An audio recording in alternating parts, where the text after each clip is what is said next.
Assalamualaikum warahmatullahi wabarakatuh. Kembali channel Safaris Imunologi ya. Kali ini kita akan membahas mengenai transfusi darah ya. Untuk yang kali ini nanti kita bahas sekilas tentang transfusi, kemudian golongan darah, kemudian golongan darah AB0 dan rhesus ya, kemudian kompatibilitas golongan darah, dan terakhir komplikasi transfusi ya. Nah, kita mulai dulu dengan transfusi ya. Jadi secara definisi transfusi itu adalah memasukkan darah ya atau produk darah. Jadi kalau darah itu darah keseluruhan ya, baik sel maupun plasmanya ya, whole blood ya, atau produk darah. Produk darah itu misalnya platelet saja misalnya, atau sel darah merah saja, PRC gitu ya, atau plasmanya saja gitu ya. Ya, jadi transfusi itu adalah memasukkan darah atau produk darah ke dalam tubuh pasien melalui vena ya. Itu disebut dengan transfusi. Nah, sumber darah itu bisa dari dirinya sendiri ya, atau bisa juga dari orang lain.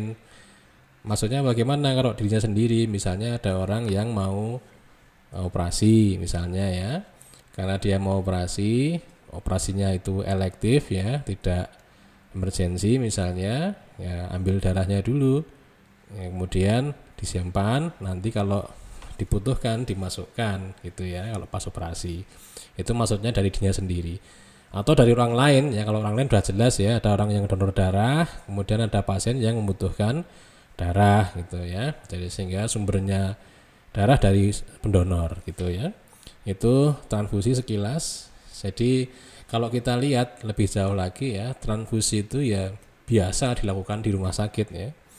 Nah, ini data di Amerika ya. Walau alam kalau di Indonesia ya. Kalau yang jelas di Amerika itu dalam sehari ya, di rumah sakit itu ada 36.000 unit PRC dimasukkan ke pasien ya. Atau ada 7.000 unit platelet ya, ditransfusikan ke pasien, dan ada 10.000 unit plasma ya, dalam sehari. Ya bayangkan saja kalau dalam sehari segitu lah, setahun wah, bisa dihitung, tinggal dikalikan ya kira-kira ya.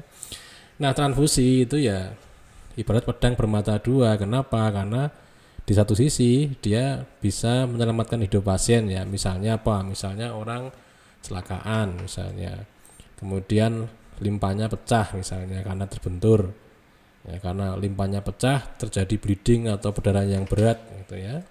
Nah, itu kan kalau tidak ditransfusi kan berbahaya juga ya.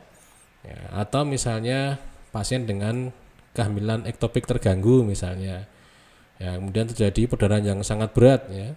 Nah, itu bisa ditransfusi, bisa menyelamatkan nyawanya ya. Tetapi kadang-kadang memang transfusi itu mempunyai komplikasi ya. Ya, sehingga transfusi itu dikatakan ibarat pedang bermata dua ya. Nah, kita lanjutkan. Sebelum kita masuk ke transfusi, kita bicara dulu tentang golongan darah ya. Jadi kalau golongan darah itu sebenarnya ada banyak ya. Yang selama ini kan kita taunya AB0 ya, bukan ABO sebenarnya ya, AB0. Kemudian ada yang rhesus gitu ya, tapi sebenarnya banyak ya, kurang lebih setidaknya golongan darah itu ada 39, yaitu kita sebutkan di sini ya. Ada MNS selain AB0 ya, ada Lutheran, ada Kel, ada Lewis, ada Duffy ya, Diego, Gerbich, Kromer ya, Gil ya, Kano dan lain-lain ya. Ada 39. Cuma memang yang banyak kita bicarakan ketika transfusi darah itu ya golongan darah AB0 dan rhesus ya. Nah, ini golongan darah 0 itu ya bisa genotipnya 00 ya, dari bapak 0, dari ibu 0 itu ya, jadi I0I0. Kalau dulu di SMA kita belajarnya kan I0I0 itu ya. Nah, fenotipenya golongan darahnya O ya, antigennya H, antibodi yang dimiliki di dalam darahnya orang dengan fenotipe golongan darah 0 ini ya punya anti A dan anti B. Nah, kalau gennya itu A atau 0 ya. Dulu kalau di SMA IA, I0 gitu ya, atau IA, IA gitu. Nah, ini fenotipenya golongan darahnya A. Ya, punya antigen A di sel darah merahnya. Nah, di plasmanya ada antibodi anti B. Sedangkan kebalikan dari A ini yang B, ya, B ini bisa B0 dan B ya. Kalau di SMA dulu IB I0 dan IB IB ya. Fenotipenya berarti golongan darahnya B. Antigen di sel darah merahnya B. Di plasmanya dia mempunyai antibodi anti A. Sedangkan kalau genotipe AB, golongan darahnya jelas AB ya.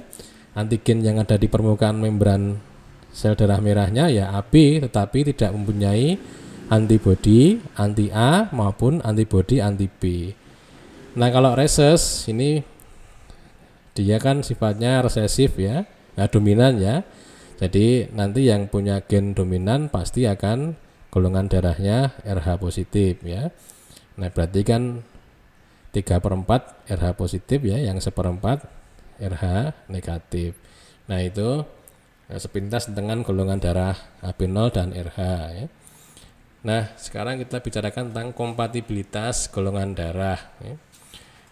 Nah, kalau golongan darah AB ya, yang tadi sudah dibicarakan ya, kita langsung ke sini aja.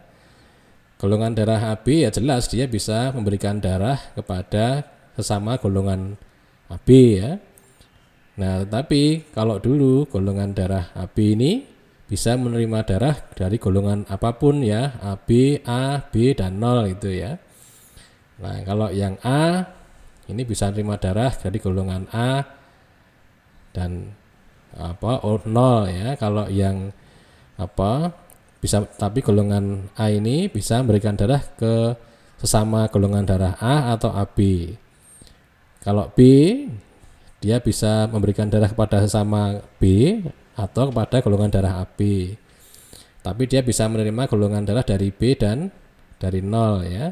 Sedangkan 0 itu bisa memberikan darah kepada golongan darah yang lain ya, tetapi hanya bisa menerima golongan darah dari sesama golongannya ya. Ya cuma ini kan dulu ya, sekarang ini kalau transfusi ya disamakan ya. Kalau golongan darah pasien AB ya nerimanya AB, kalau A ya nerimanya A, kalau B ya nerimanya B gitu. Kalau O demikian juga ya. Nah, kalau terjadi misalnya ini ya, misalnya kalau misalnya transfusi ya, golongan darahnya A diberikan kepada golongan darah B, wah ya bisa menjadi komplikasi ya. Nah, komplikasinya apa saja? Komplikasinya macam-macam ya. Ya, misalnya ini komplikasi transfusi itu ada yang membaginya menjadi komplikasi transfusi akut dan tertunda atau delay. Ya. Yang akut itu misalnya reaksi febrile, jadi tidak lama setelah ditransfusi terus demam, ya, atau alergi, ya, gatal-gatal, terus biduran, ya, terus angioedema gitu ya.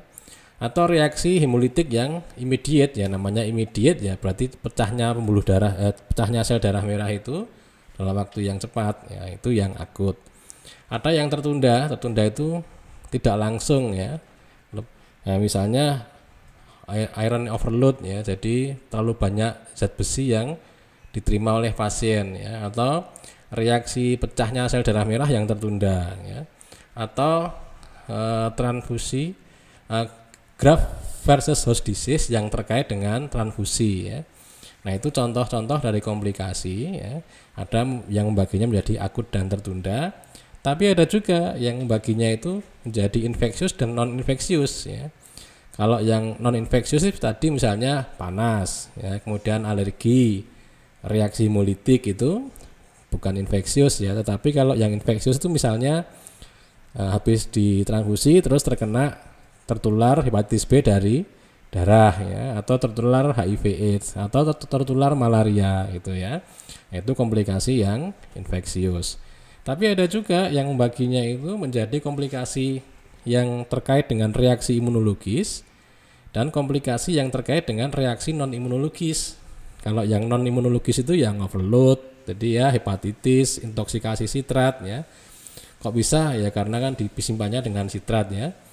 Nah juga kalau yang reaksi imunologis ya, yang kedua itu bisa reaksi panas, alergi, hemolitik ya. Nah ke depan ya pertemuan yang akan datang kita membahas mengenai komplikasi transfusi yang terkait dengan reaksi imunologis ya, karena channel kita ini kan channel imunologi ya, jadi yang kita bahas mengenai reaksi komplikasi transfusi yang reaksi secara imunologis ya. Saya kira demikian dulu, terima kasih. Assalamualaikum warahmatullahi wabarakatuh.